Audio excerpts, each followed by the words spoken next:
But as we do, like as we expect things and we anticipate things, we get excited about them. But if you've ever waited more than a day for something, like as you wait and it doesn't come, you start to grow anxious and you start to wonder and you start to shift your perception of what this gift is going to look like and if it's ever going to come. And for God's people, this nation of Israel, the gift of Jesus, this Messiah, did not immediately come.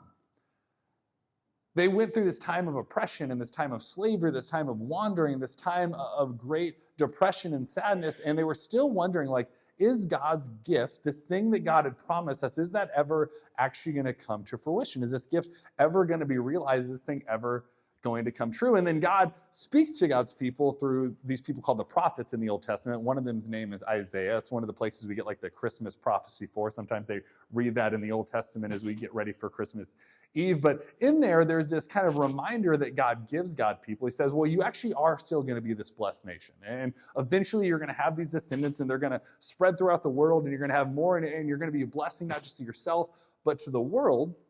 But then also he says that even though you've been beat down, you've been kicked, and you've been in slavery, and you've wandered, and you've been oppressed, one day that's not going to be your story.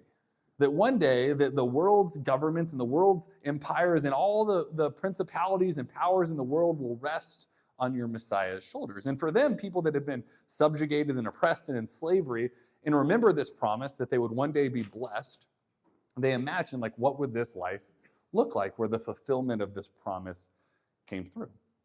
But from those words in Isaiah to the story that we just read on the screen in the video in Luke chapter 2 of the Christmas story, there were not 1 year or 2 years or 10 decades. There were 400 years of waiting and anticipation for this Messiah to come. And again, if you've ever waited for something, like you imagine the story was passed down from generation, like fathers told their sons and mothers told their daughters and grandparents told their grandkids, and this story was getting passed along. And if you've ever like we're all going to be with our family here for Christmas Eve and Christmas, and maybe you're already doing this, and you sit around the table for the meal, and like the crazy uncle or the crazy grandpa tells that old story, and you're like, yeah, that's not a real story, right? That's probably how they imagine this promise, right? They're like, that's just crazy old Uncle Hezekiah talking about the gift that's going to come, right? That's never actually going to happen. And they waited and they waited and they anticipated and they hoped.